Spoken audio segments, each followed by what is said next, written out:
Hello and welcome back. It's July and I thought I'd do a bit of a tour of the garden just so people can see how it's getting on. I've got barbecue on at the minute with some ribs, so that's taking a little bit of time, so I've got half an hour. I thought I'd showcase where things are at the moment. So we've got the living wall here, which like before needs a lot of watering, but it's starting to fill out, particularly at the bottom, so there's a bit of a mix. There's the Cyathea cooperi, which has put out loads of new fronds, and we've got a lot of different heucheras and ferns and things in here, lots of different colours, which is looking pretty good. And then we've got Spotty Dotty down here, which has flowered, and a different begonia. A few other podophyllums here, so that one is Podophyllum Emili on the bottom, and then Kaleidoscope, and at the back we have Delavi, but it's looking like it's crisping up a little bit, but it has got some new growth on there, so hopefully that will come back. And then the Cyathea medullaris, the black tree fern, it's put out this frond here over the last couple of weeks, and it's got another couple just coming through now, and look at the size of that. Does look great, needs a lot of water. And then this nice little Aurea panax with its nice kind of long leaf structure as well, looks really cool. And then I'll just swing you around here. We've got the Manihawk Grahami, which is starting to grow. These do need a bit of a woody trunk to be able to plant them out, so this one's still pretty small at the minute. And we've got Chephra Bordnerii with its kind of long, thin, kind of finger-like leaves on there. And the Cyathea dealbata with that really silver underside to the leaf, if I can get that. Is still putting out new fronds as well. We've got the Aspidistra down here, slowly starting to put out some of that variegated leaf, which is good to see. And then the Chephra and the Brassioopsis. This is slowly starting to fill in, which is good. We've got some of the Spanish moss starting to put on a bit of size as well.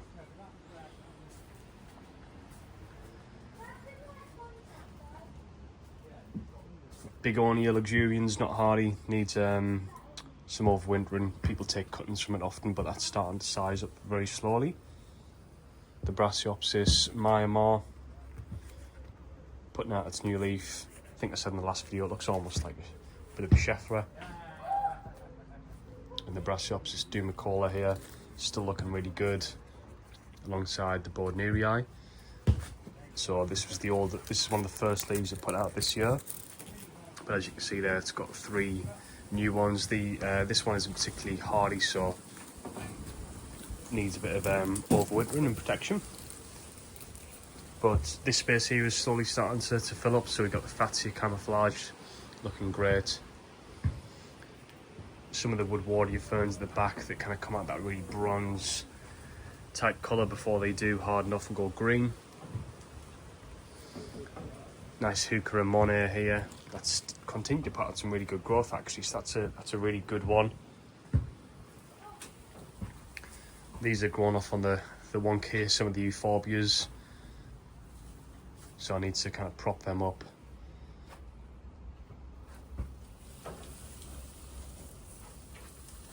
But that begonias went pretty mad as well. It looks great, I think, alongside that Formium. Really kind of almost metallic purple to it, which looks fantastic. And then if we move over here, we've got the Chephra Pauciflora. This top growth here, these 3 leaves here are all kind of pretty new. And then we've got the Brassioopsis Hispida as well. These 3 leaves are the new ones, so I think on the last video I saw them quite kind of purple. Then they start and harden off and go that kind of limed dark green colour. That needs a little bit more filling out, so I'll get some more ground cover for that, I think, at some point soon.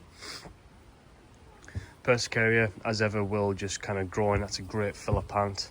for people. The bamboos are putting out all the new growth, so the Oreosulcata Aureocolis with that red and orange looks brilliant. Still quite small culms on this one, especially in comparison to the buyback. And then we have the Euphorbia Pasteuride John Phillips. Two either side there, they're starting to put on some decent size, and there's Antidecia as well. And then I'm slowly starting to overwinter the Canna Musifolia here, which is good metre and a half at the minute. The new bamboo, the small potted up stuff, so Berinda, Papyrifera, CS1046, you can see some of those culm sheaths are coming out of it now, and that really silvery blue colour of the culms. And then I think this one is also a 1046 as well, looking at the coloration that it's got there. A nice alocasia, that's going to have to go in over winter because it's not particularly hardy. And then we've got the main part of the garden here. Picked up a nice colocasia. Hopefully you can hear me because of the wind. Decent size. Jack's Giant. The clue's in the name. I think some of these can get 1.5 meters, 2 meters long. They're not going to get there in this climate, but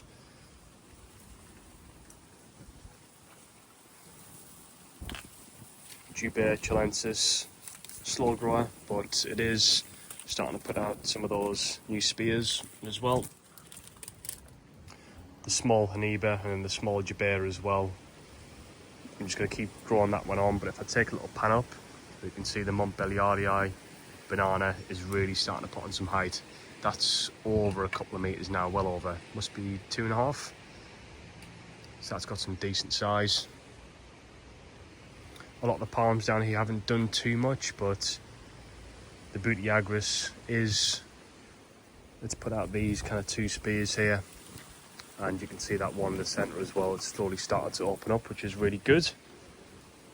And then some nice coloration on some of these aces here. Pendulum Julian, this has actually been one of the better aces for me over the last couple of years. It's got that kind of yellowy green stem to it, and a really nice kind of finger-like leaf, and a really deep red to it. Some more interesting ones down here as well. Yucca has been fantastic so far.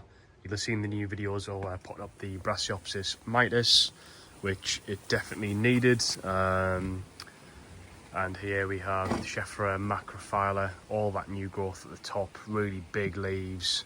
One of my favourite Schefferas. You can see them just starting to kind of harden off now and take off that orangey indimentium, I think you call it. And then we have the Brassioopsis fatioides, put in a bit more shade now, and it looks to be much happier where it is at the moment. If I shut this door, you've got those heart-shaped cercis that are looking fantastic against that wall. There's a few different varieties in there. And then up the top, we've got Tetrapanax rex with that kind of almost claw-like shape to it as well. And they're looking really good. So this bed, you've got things like the Fatia variegata in there as well. I think this kind of bed is, for the summer anyways, is finished, but definitely a consideration for winter when those cercises lose their leaves. It does begin to look a little bit bare, but that is something to think about for the future. And then along next to this massive Montbéliardii, we've got some of the cannas that are in there. So mainly bird of paradise either side, and then we've got one of them that's flowering here as well with that really bright red coloration to it. I'm thinking about this winter actually digging the cannas up and put them in a pot just to kick them off, get them started a little bit earlier, rather than, as I've done this year, put them out there and plant them. They do take a little bit longer to get going for me over the last couple of years, so that is definitely something I'm thinking about.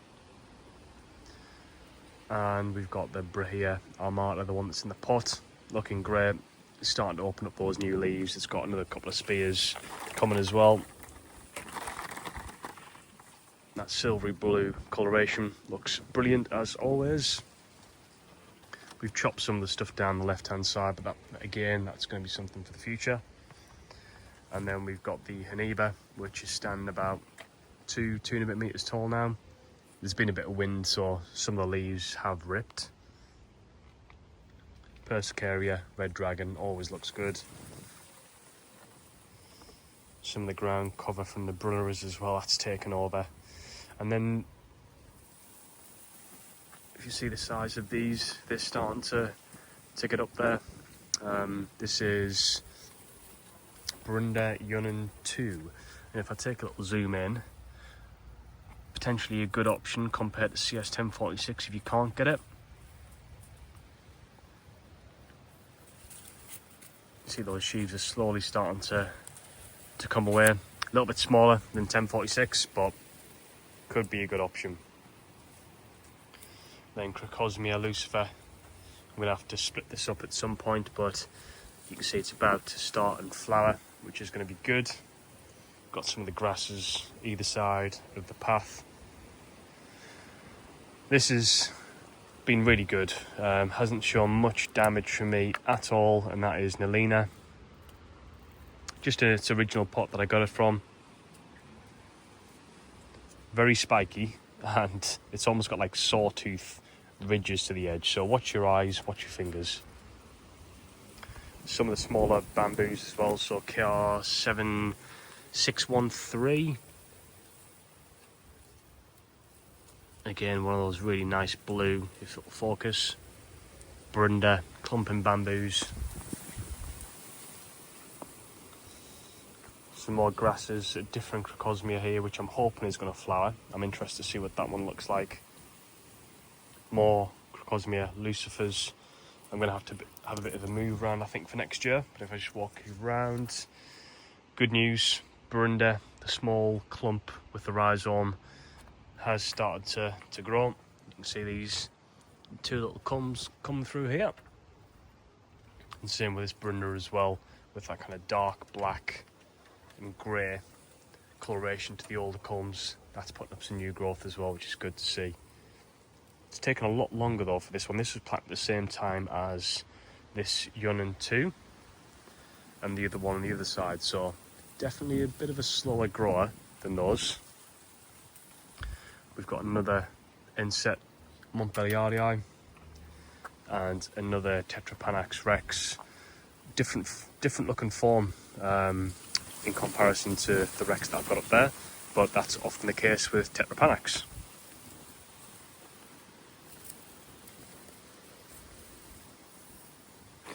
Agapanthus starting to flower as well, which is good to see. We've got now all the pink chinas starting to poke their heads through, and the Tratty is looking good as well. Tree ferns, loads of new growth on those. I'm trying to water them a bit this year to attempt to get a second flush from them as well, and the smaller ones just here. Got a couple of Cheftheras in there as well. The one at the highest one there is Rhododendrofolia, and then we've got SP Nova down here as well. The Fatia at the back, Spider's Web, that's been in for 3-4 years. Quite a slow growth for me. And this Chefthera Delavi, which sprouted off into 3 different heads, but I don't know if you can see in there, that is about to flower on all 3 of those, so hopefully we'll get some seed. And then the Brahia is starting to make a bit of a comeback, which is great to see. If you've watched some old videos, you'll see that it almost completely defoliated. I'm thinking that it might have been some root disturbance when we planted it initially. And this Chefthera alpina has been attacked by ants and aphids. So the ants have been taking the aphids up to feed in the sap, and the ants have been feeding on the on whatever the aphids produce, which has been a bit annoying. So a lot of deformed leaves at the top there, but I guess that's part and parcel of it.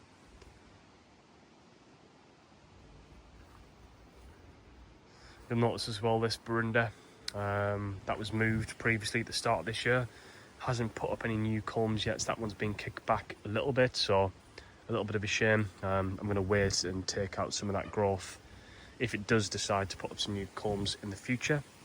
And hopefully I'm going to be getting a nice Jubea chilensis here. This Sputiagris isn't hardy. It was a pretty mild winter. I know it was small, but I'm very unsure about planting another one of those, so I think I'm going to be leaning more towards the Jubea, which should be a lot hardier. On either side we've got the gingers, some salvias down here, and this is the nice Burunda CS1046. But good news again for this one, and you see down there it's got 1, 2, 3, and there's some more under here as well. I think there's 4 or 5 new culms coming through on this, which is really good news. Take a bit of a step back. This Musa Basju was there. I didn't realise it was that big, or that many new pups emerging from it, so I'm going to have to try and thin that out at some point. Might be later on this year. You can see we've got some more of the little pink chinas coming through. Hopefully you can see here, this young too, look at the coloration on those new culms. So for those of you that want blue bamboo, this definitely could be an option for you.